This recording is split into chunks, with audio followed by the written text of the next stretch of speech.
کو صرف ایک ووٹ کی برتری حاصل ہے جو حکومت بنانے کے لیے ضروری ہے، اور عوام کے مسائل میں دن بدن جو اضافہ ہو رہا ہے، پرویز الہی نے لوگوں کو بزدار کی یاد دلا دی ہے۔ اور آپ سوچیں کہ اگر پرویز الہی اتنے ہی ناکام وزیر اعلیٰ ہیں تو آنے والے دنوں میں پنجاب کی عوام بھی اس کو مسترد کریں گے، اور ہم بھی بھرپور کوشش کریں گے ان کو اپنی حکومت کو ہم انشاءاللہ دوبارہ سے قائم کریں اور دکھی انسانیت کی خدمت کریں۔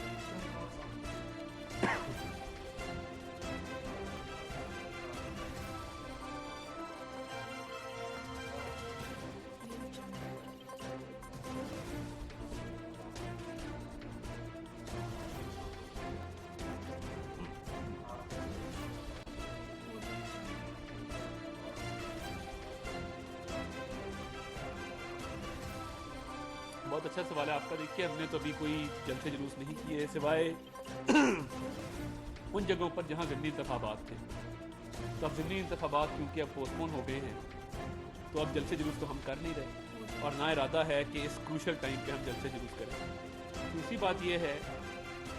کہ پنجاب کی حکومت کا جو ہم ایک کوشش شروع سے ہماری جاری تھی، وہ اس لیے نہیں تھی کہ اقتدار کا حصول جو ہے وہ مقصد ہے، اقتدار میں آنا مقصد ہے۔ مقصد یہ ہے کہ پنجاب کے سیلاب زدہ علاقوں میں آپ کبھی جا کر دیکھیں، میں تونسا سے لے کے کوٹ چھٹا سے لے کے راجن پور سے لے کے فاضل پور سے لے کے جام پور سے لے کے رجحان تک گیا ہوں، ایک ایک جگہ پر خود جا کے معاملات کو دیکھا ہے۔ جب صوبائی حکومت ڈیلیور کرنے میں ناکام رہی ہے، ادویات نہیں مل رہی، سیلاب متاثرہ علاقوں میں لوگوں کو بیار و مددگار چھوڑا ہوا ہے، میں سمجھتا ہوں کہ یہ ہماری تو پھر بھی گڈ گورننس کی مثال لوگ دیتے تھے کہ ہم نے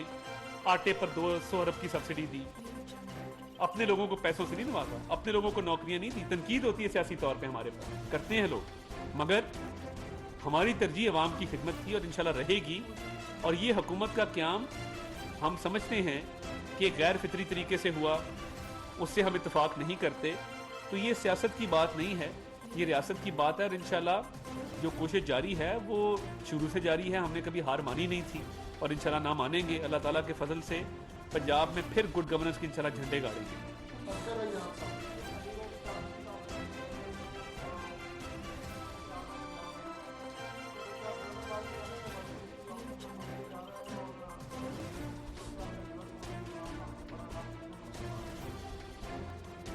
دیکھیے، گورنر راج کے حوالے سے نہ کوئی تجویز زیر غور ہے، نہ اس معاملے پر کوئی بات ہوئی ہے، مگر لوگوں کا جو پنجاب کے اندر جو حالات بنتے جا رہے ہیں اور جس طریقے سے صوبائی حکومت بالکل کوئی کام نہیں کر رہی، تو دیگر آپشن ضرور زیر غور ہیں کہ ہم پہلے دن سے اس سائڈ کے ایم پی اے سے بھی رابطے میں ہیں، اور انشاءاللہ اپنی کوشش جاری رہے گی کہ یہ اس عذاب سے پنجاب کی جان چھڑائی جائے اور لوگوں کو پنجاب میں ریلیف فراہم کیا جائے۔ آخری سوال عوام سے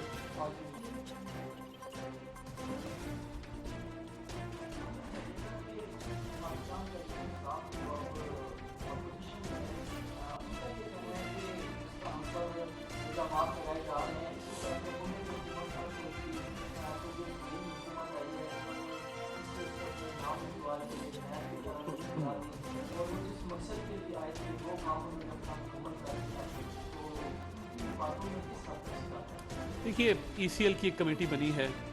اور اس کے باقاعدہ ایس او پیز ہیں، پروسیجرز ہیں جس کے تحت ای سی ایل سے نام نکالا جاتا ہے، اور میرے علم میں کوئی ایسا واقعہ نہیں ہے کہ کوئی سیاسی رہنما یا کوئی افسر ای سی ایل سے نام نکلوا کر ملک سے فرار ہوا ہو۔ فرح گوگی صاحبہ ضرور فرار ہوئی ہیں، مگر مسلم لیگ نون کا یا اس کی اتحادی جماعتوں کا کوئی رہنما اس وقت ملک سے باہر اس طرح سے نہیں ہے۔ دوسری بات یہ ہے کہ دیکھیے،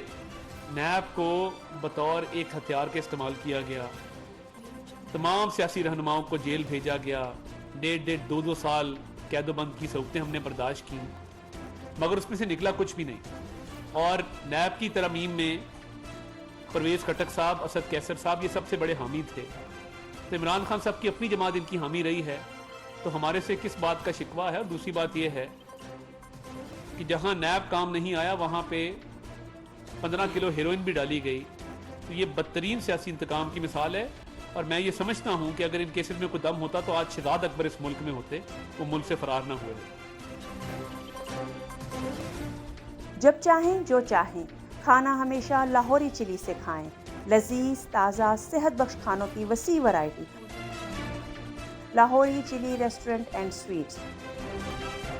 1026 Coney Island Avenue, Brooklyn, New York. Manager Aman Ullah Farooqui. 9294342698 718-859-1400.